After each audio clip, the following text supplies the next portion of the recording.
I'm going to say something and I want you to stay with me, okay?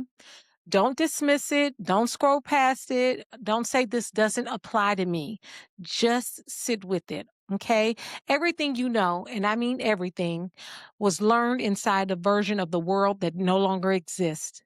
Every framework you trust, every instinct you rely on under pressure, every pattern you fall back on when things get hard, it was all forged inside of conditions that were fundamentally changed. And here's what makes that a trap and not just a challenge. The more successful you are, the less likely you are to question any of it. Competence creates confirmation bias at scale. And nobody around you is going to be the one to tell you that. And that's where we're starting at today. Welcome back to Lena Speaks. I'm Lena Morris, founder and CEO of Authentic Encounters. I'm an executive coach and the person who's going to sit across from you and say the thing that everyone else in your circle decided is too expensive to say. If you are new here, I'm glad you found this show. This is a space for executives, CEOs, C-suite leaders, and high-performing professionals who are done playing small and done pretending everything is fine. If you want comfort, there are plenty other podcasts. If you want growth, stick around. Now, if you've been with me since last week, you already know what we are building here. Last week, we talked about the confidence trap, the dangerous gap that grows between the leader you believe you are and the leader your organization is actually experiencing. We talked about the fog that high performance can create. We talked about how silence from your team is not agreement, it is a compliance, and that alignment doesn't necessarily mean trust. If you missed that episode, I want you to go back. It's the foundation of everything we are doing in this series. This series, I'm calling it the Trap Series because every episode is built around one invisible pattern that high-performing leaders fall into, not because they are bad, but because they are good. And nobody stops good leaders to ask the hard questions. Today, we're going to go a level deeper. Last week was the mindset, was the confidence. This week is the skill set, the competence. And if the confidence trap is the door, the competence trap is the room you find yourself in after you walk through it. Let's get into it. I want to define this clearly before we go anywhere because this concept gets misunderstood, and I don't want to lose this in the abstract. The competence trap is not about incompetence. I want to be very specific about that. You are not in this trap because you are not good enough. You are in this trap because you're too good in a very particular way. The goodness that has allowed you to calcify into rigidity without anyone pointing it out. Let's just say that. Here's a technical definition, and then I want to make it real for you. The competence trap is what happens when the expertise, frameworks, and leadership approaches that produced your greatest successes become the very filters that prevent you from seeing what your current situation actually requires. Your competence becomes your ceiling. It stopped being a tool you use and started being an identity you protect. That is a trap because once your competence becomes your identity, any challenge to your approach stops feeling like feedback. It starts feeling like a threat. And when something feels like a threat, every defense mechanism you have, and high performers have excellent ones, kicks in. You dismiss the feedback. You explain the situation in more detail as if the person just didn't understand it. You find the data that confirms what you already believe, and you often surround yourself with the people who have learned that agreeing with you is the path of least resistance. And your decisions get worse, not because you are dumber, but because you are more certain. The most dangerous executive in the organization is not the one who doesn't know what they're doing. It's the one who is absolutely certain they do in a world that has already moved on. Now, let me make this even more concrete. There is research, peer-reviewed research that shows that as leaders accumulate experience, they develop what researchers call the expert filters. These are are mental shortcuts that allow you to make fast, high quality decisions inside of familiar territory. They are genuinely valuable. They are part of what makes experienced leaders so effective. But here's the problem with expert filters. They work best when the situation matches the pattern they were built on. And in a world where the patterns keep changing, where the competitive landscape and the workforce and technology and customer expectation and the regulatory environment and the cultural context is in constant flux, expert filters becomes blind spots. You are filtering for the familiar signal inside of a fundamentally unfamiliar environment. And your brain, because it is an excellent brain, a trained brain, a brain that has been right a lot of the times, your brain does not flag it as a problem, it flags it as efficiency. The same cognitive tools that make a seasoned executive fast and effective in familiar terrain make them systematically slower and less accurate in novel terrain. And they rarely know the difference. The high certainty feeling accompanies experts' competence is the same feeling that accompanies expert blind spots. This is the tension. That is why this is a trap and not just a growth edge. Because growth edges feel uncomfortable. You know when you're in one. Traps feel like solid ground right up until they don't. I want to give you something you can actually use because this show is not about naming problems. It's about equipping you to address them. When I work with leaders on the competence trap, I walk them through what I call the 3 phases of trap. Understanding which phase you're in changes everything because intervention looks completely different in each one of the phases. Let me walk you through all 3. Phase 1, mastery.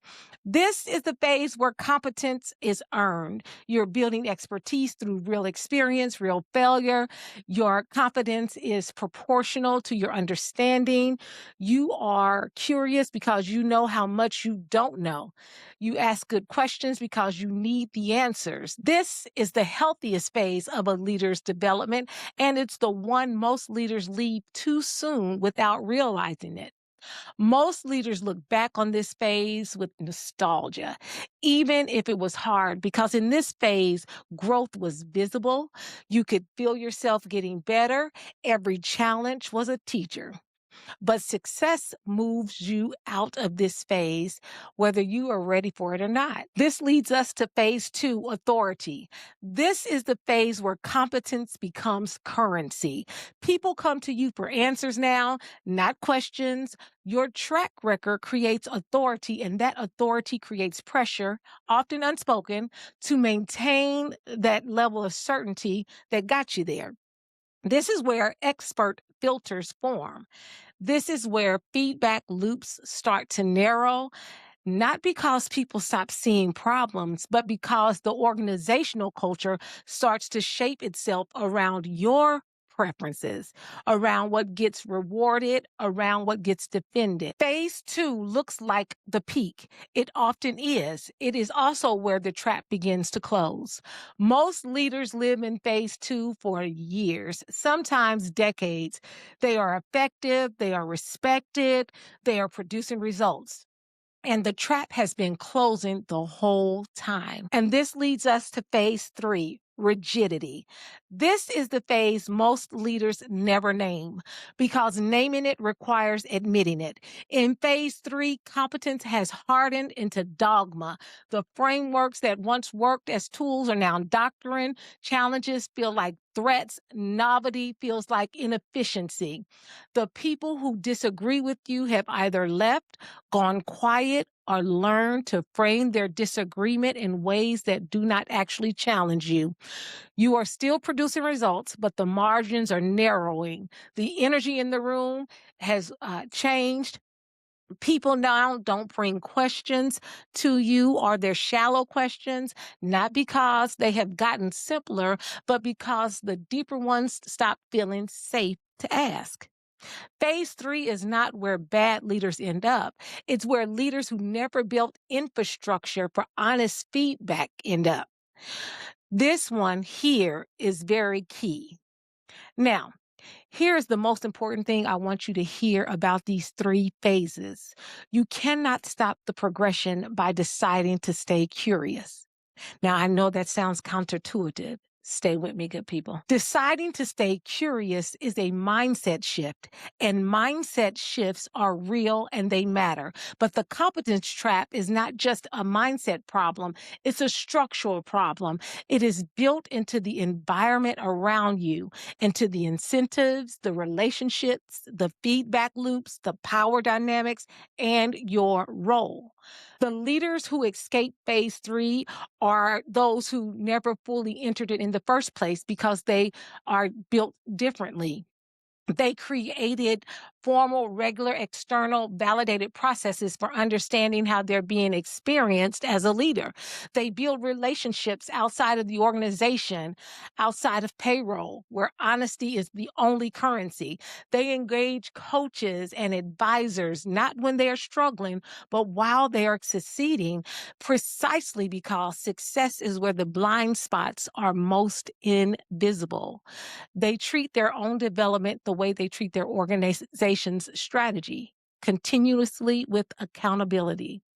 Here's what I have learned, not from reading about leadership, but from being inside of it, from sitting with leaders who are in the middle of it, from watching what separates the ones who are keep growing from the ones who plateau sometimes without ever knowing they even have dropped off. The leaders who escape the competence trap are not the smartest ones in the room. They are not the most credentialed. They're not even the most experienced. They are the ones who have developed a specific capacity that is almost never talked about in leadership development. It is called earned humility.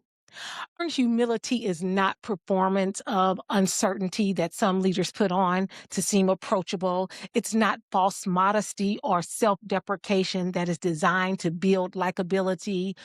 Earned humility is the genuine, stable confidence to not know, to hold your own expertise loosely, and the information can actually change your mind. It is built through repeated, structured encounters with honest truth about how you are leading other people. The leaders I have watched develop earned humility all have one thing in common. They have, at some point, been given a piece of feedback so clear, so well delivered that they could not dismiss it. And instead of defending it, they receive it and it changed them. And that experience of being changed by honest feedback rather than defending against it, that experience becomes a reference point, a proof of concept, evidence that the truth, even when delivered uncomfortable, is something that they can handle, something that makes them better rather than smaller. Once you have that reference point, you start seeking it. You start building for it.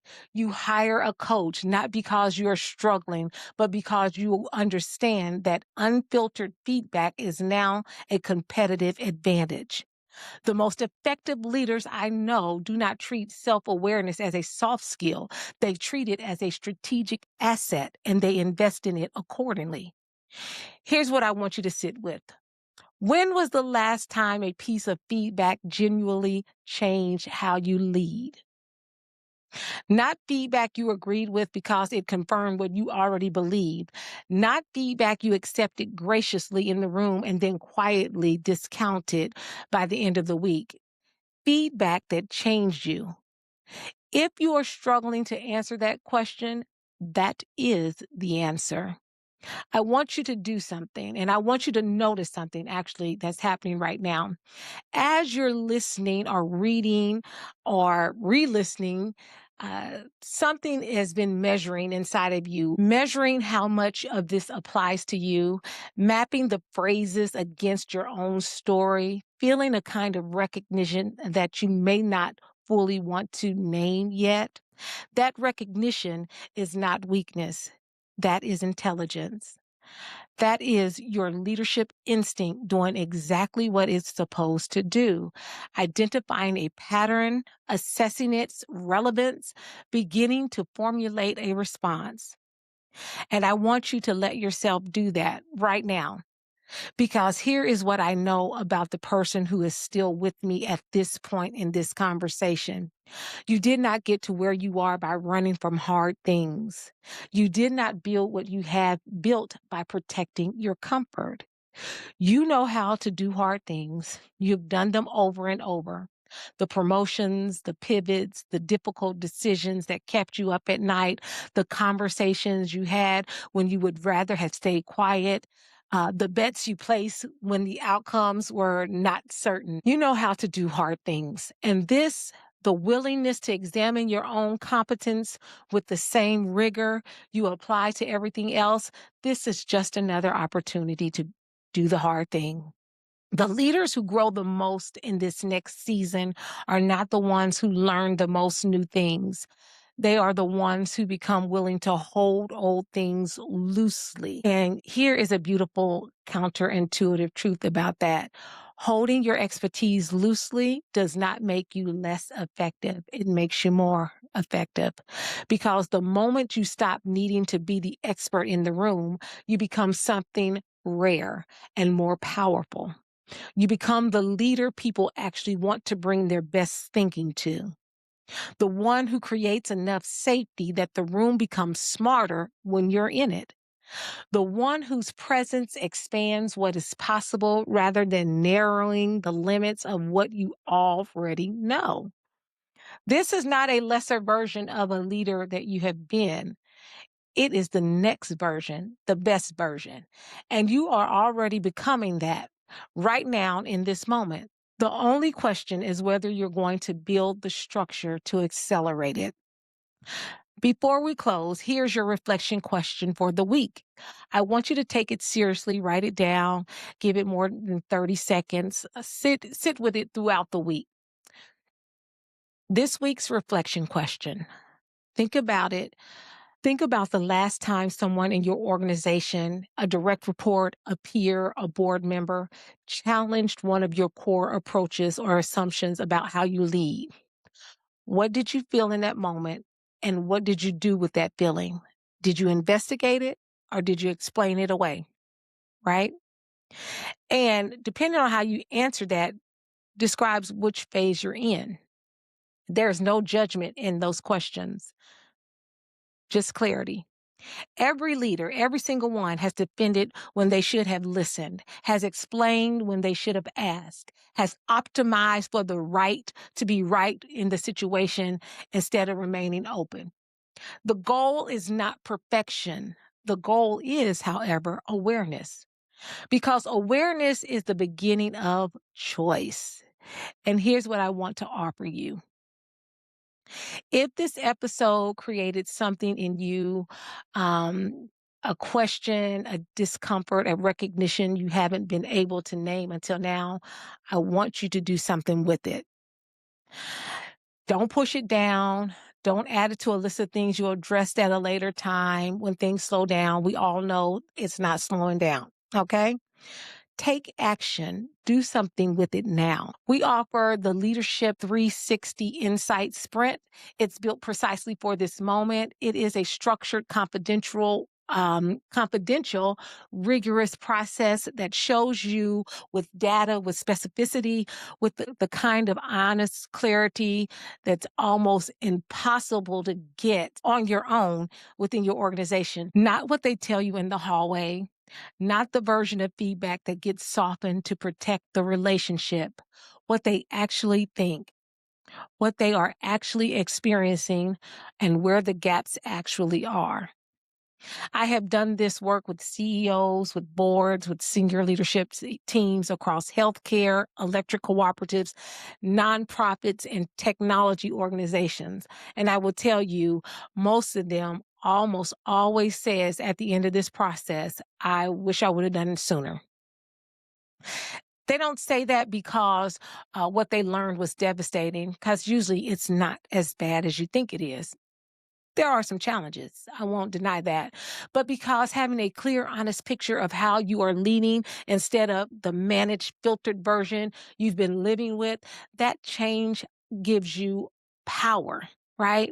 It changes how you show up and it changes the leadership legacy that you're leaving behind. I do high engagement work with leaders who are serious. If that's you, I'd love to hear from you. I also want to tell you about the Authentic Leader Collective, a monthly membership that is launching in May for executives that are tired of doing this work alone. It is not a webinar series. It is not a certificate program. It is a curated community of senior leaders who have agreed to hold each other to a standard that most professional environments do not, where honest feedback is the norm, not the exception, and where your development is taken as seriously as your results. Both are available. Both are in the show notes. And if neither feels like the right next step today, that's okay. But keep asking the questions. Keep sitting with the discomfort. Keep showing up to do the real work. Because here's what I know after everything we have walked through today. The leaders who transform are not the ones who get the most new information. They are the ones who get honest about old patterns. And then they do something about them. I'm Lena Morris, and this is Lena Speaks. Lead with courage, lead with clarity, and lead like you already know who you are and that you're still open and willing to find out who you're becoming. I will see you next week where we'll close out this trap series with the one that ties all of this together, the legacy leak. You don't want to miss it.